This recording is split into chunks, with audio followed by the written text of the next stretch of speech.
It wasn't the silence that scared him, it was the secret she kept hidden inside it.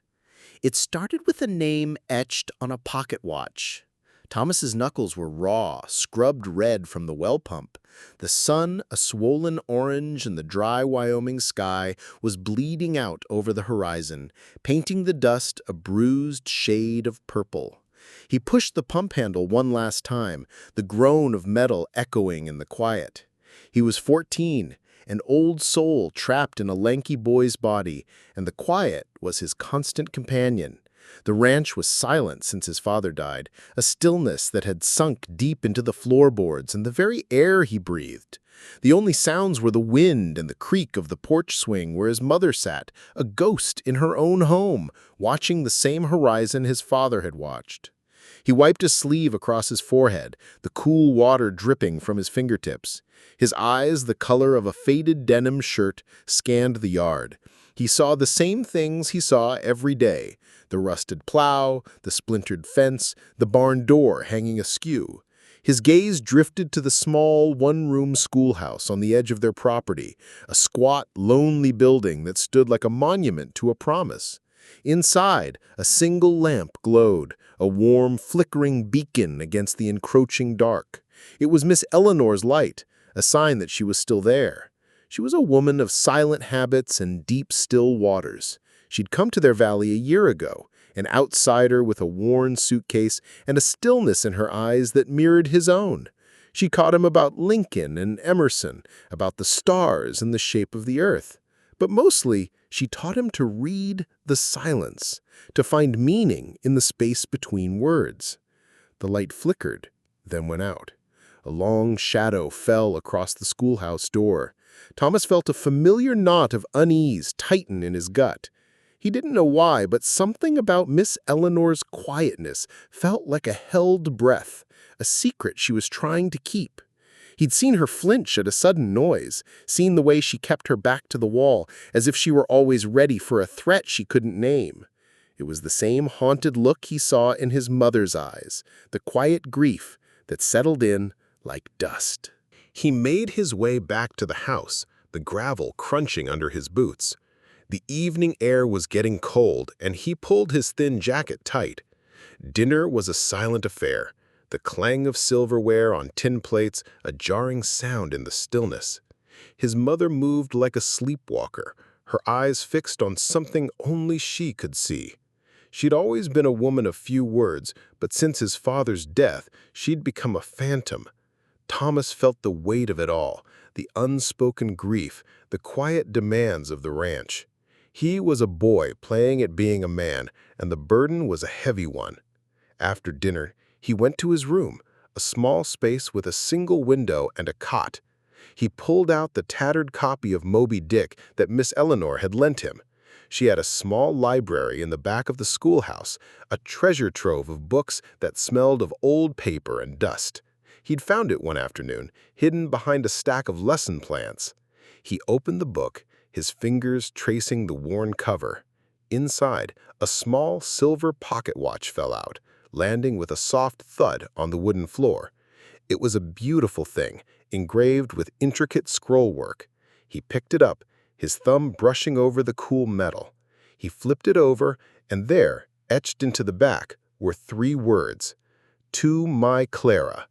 Thomas froze, his heart hammered against his ribs. Clara! Miss Eleanor's name was Eleanor. He turned the watch over and over in his hands, the weight of it growing heavier. He pushed the small button on the side, and the lid sprung open. Inside, on the clock face, was a faded photograph. It was a man, handsome in a stern sort of way, his eyes a piercing blue. Beside him, her arm linked in his, was Miss Eleanor. But she was different. Her hair was up in a neat bun, and she wore a dress of fine lace. She wasn't a schoolteacher in a dusty valley. She was a wife, and she looked happy and terrified. The smile on her face didn't reach her eyes, and there was a tension in her posture, a stiffness that was unnatural. The man's arm around her was possessive, almost predatory. A chill went through Thomas. He closed the watch, the click of the lid a final, echoing sound. He knew, with the certainty of a boy who'd spent his life observing the unsaid, that he had found her secret. The next day, the sun was a bright, unforgiving disk in the sky, and the wind carried the scent of dry grass and dust. Thomas walked to the schoolhouse with the watch heavy in his pocket. The air was thick with a tension he couldn't name. The schoolhouse felt different, the quiet inside a living, breathing thing. Miss Eleanor stood by the blackboard, her back to him, her hands pressed flat against the wood. She was still, but her stillness was coiled like a snake ready to strike. "Thomas," she said, her voice soft, but without its usual warmth. "You're early." He didn't answer, just walked to his desk and sat down, his eyes on her. She turned, her face a mask of practiced calm, but her eyes, those deep, placid pools, held a flicker of something he hadn't seen before. Fear. "Is there something you need?" she asked. He reached into his pocket and pulled out the watch, placing it on the desk between them. The silver gleamed in the dim light. She looked at it, and her face went white. All the blood drained from her cheeks, leaving a ghostly pallor. Her hands, which had been resting on the desk, curled into tight fists. A silent wave of panic radiated from her, filling the small room. "Where did you get that?" she whispered, her voice barely a breath. "It fell out of the book you lent me," he said, his voice quiet. He didn't look away from her. He saw the shift in her, the way she went from a schoolteacher to a cornered animal. She moved with a sudden, jerky motion, snatching the watch from the desk. She held it in her palm, her fingers trembling. "You didn't open it?" she asked, her voice cracking. "I did," he said, his eyes still fixed on hers. "And I saw the picture, and the name. Clara." A single tear tracked a path down her cheek, a wet line in the dust. She sank into the chair behind her desk, the stillness gone, replaced by a tremor that shook her entire body. She looked at the watch in her hand, and then at Thomas, her gaze a mixture of fear and something akin to a desperate plea. "Please," she said, the word a raw, broken thing. "You can't tell anyone." He didn't need to ask why. The man in the photograph, the look in his eyes, it was a predator's look. The way she had flinched at the sound of a wagon wheel, the way she kept her back to the wall, it all made sense. She was hiding. And the man, the owner of the watch, was the one she was hiding from. "He'll find me," she said, her voice a low, haunted whisper. "If he knows I'm here, he'll come. He always finds me." She began to tell him her story, not with a rush of words, but in a quiet, measured way, like she was unspooling a ribbon of pain. She had been Clara, a young woman in a city far from this dusty valley. She had met a man who charmed her, who promised her a life of comfort and security. But the promises were hollow. The man, a wealthy merchant with a short temper and a violent streak, had controlled her, his possessiveness a slow, suffocating poison. He didn't want a wife, he wanted a possession. She had endured for years, the bruises hidden by long sleeves and clever lies. But one night, after a particularly brutal episode, she had run. She'd left everything behind, her home, her friends, her life. She'd taken on a new name, a new persona, and fled west, a ghost trying to outrun her own past. "I thought I was safe here," she said, her voice hollow. "In this valley, so far from everything. But he's relentless. He has people looking for me. He's a powerful man." Thomas didn't say anything. He just sat there, the sun streaming in through the window, illuminating the dust motes dancing in the air. He saw the reflection of the same quiet grief in her eyes that he saw in his mother's. They were two people bound by a similar, unspoken pain, a shared understanding of what it meant to live with a ghost. The bell to start class rang, but neither of them moved. The other children would be arriving soon, their shouts and laughter a stark contrast to the heavy silence in the room. He knew what he had to do. The secret was his now. It wasn't just a secret about a teacher, it was a secret about a life, a choice, a desperate bid for freedom. He felt a sudden fierce protectiveness well up in him, a need to shield this woman who had brought light back into his quiet, sorrowful world. "He won't find you," Thomas said, his voice low and steady. It was a promise, a vow he made to himself and to her. She looked at him, a flicker of hope in her eyes, a fragile, trembling light. The moment stretched, full of the weight of their shared knowledge. He knew then that the world was bigger and more dangerous than the silent valley he had always known. It was a place where people hid and ran, where love could curdle into something monstrous. And he, a boy who had lost his father and was losing his mother to grief, was now the keeper of a woman's life. The days that followed were a silent conspiracy. Thomas went about his chores, his hands busy, his mind racing. He watched Miss Eleanor with a new intensity, seeing the small gestures that revealed her fear, the way she'd flinch when the wind rattled the door, the way she'd scan the horizon when a wagon approached. He started to watch for her, too.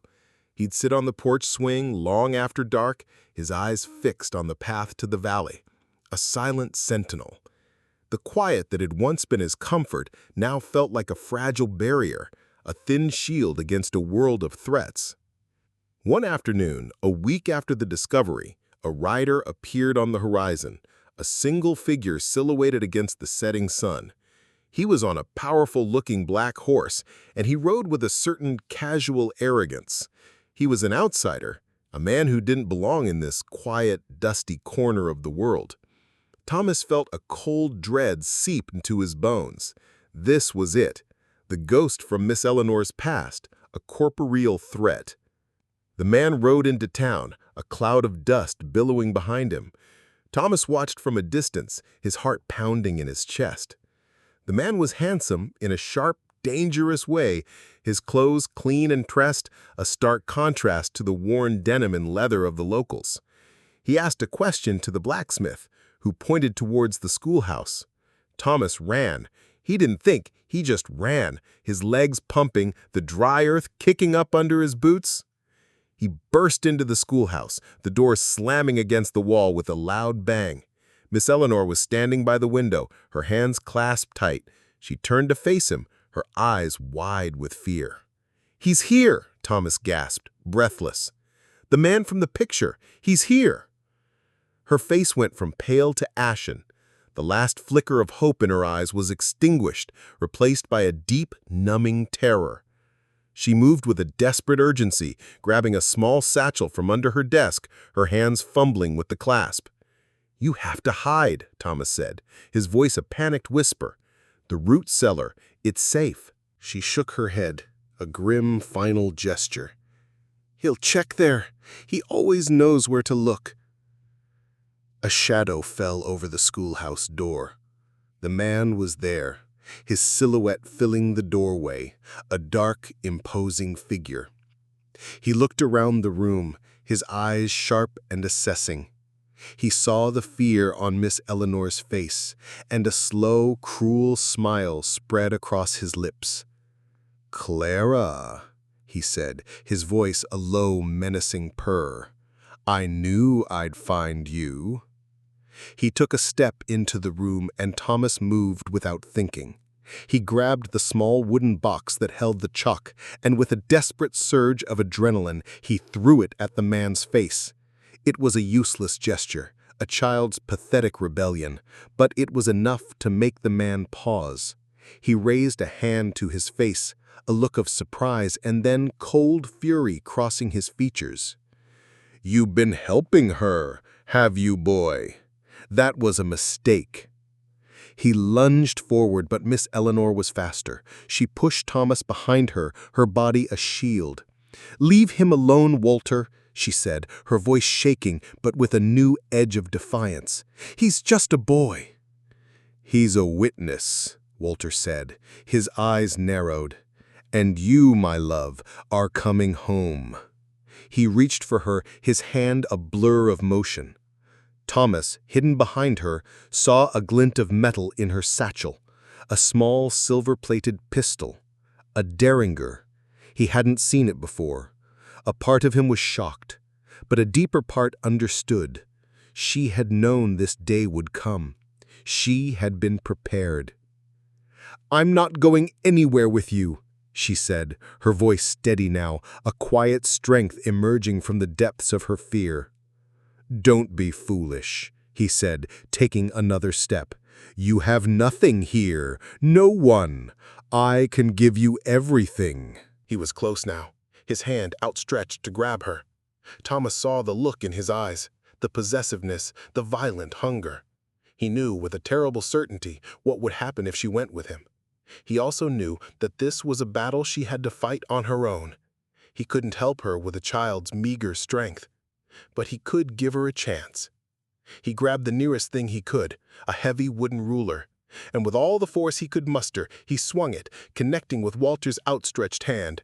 The man let out a sharp cry of pain, his hand recoiling. The moment of distraction was all she needed. Miss Eleanor pulled the derringer from her satchel, the small pistol looking impossibly tiny in her hand. She aimed it at Walter, her hand steady. The silence in the room was absolute, broken only by the sound of their ragged breathing. "Get out," she said, her voice low and dangerous. "And don't ever come back." Walter looked at her, then at the boy. He saw the cold resolve in her eyes, the deadly seriousness. He knew she would use it. He had pushed her to a place where she had nothing left to lose. He looked at Thomas, a glint of pure hatred in his eyes. "This isn't over, Clara," he said, his voice a venomous hiss. "I'll be back, and when I am, I'll deal with you both." He backed out of the room, his eyes never leaving her face. He turned and walked out, his boots crunching on the gravel. They watched him go, a dark, ominous figure on the horizon, until he was a small speck, and then gone. Miss Eleanor lowered the pistol, her hand shaking violently now. She sank into her chair, the weapon clattering onto the desk. Tears, hot and silent, streamed down her face. Thomas walked to her, his own legs trembling, and put a hand on her shoulder. She looked at him, and in her eyes he saw a mixture of terror, relief, and a profound, bone-deep weariness. The sun was setting, painting the room in a bloody orange light. It was over. For now. The ghost had been faced, but it hadn't been exorcised. It was still out there, on the horizon, waiting. Later that evening, Thomas sat with his mother on the porch swing. She was looking at the stars, a small, lost smile on her face. The quiet was different now. Not a comfort, but a fragile peace. He didn't tell her what had happened. It was a secret he would keep, a part of the man he was becoming. He looked at the schoolhouse, a small, lonely building in the vast, empty landscape. Inside, the light was on, a single defiant beacon in the dark. It was Miss Eleanor's light, and it was a promise. She was still there. She was safe, for now. And Thomas, a boy who had lost his father and found a secret, knew that the real measure of a man wasn't in his strength, but in the quiet, steadfast way he protected the light in the dark. If you enjoyed this incredible tale from the frontier, make sure to subscribe to our channel for more amazing stories from the American West. Click on the video on the screen for another tale we think you will love.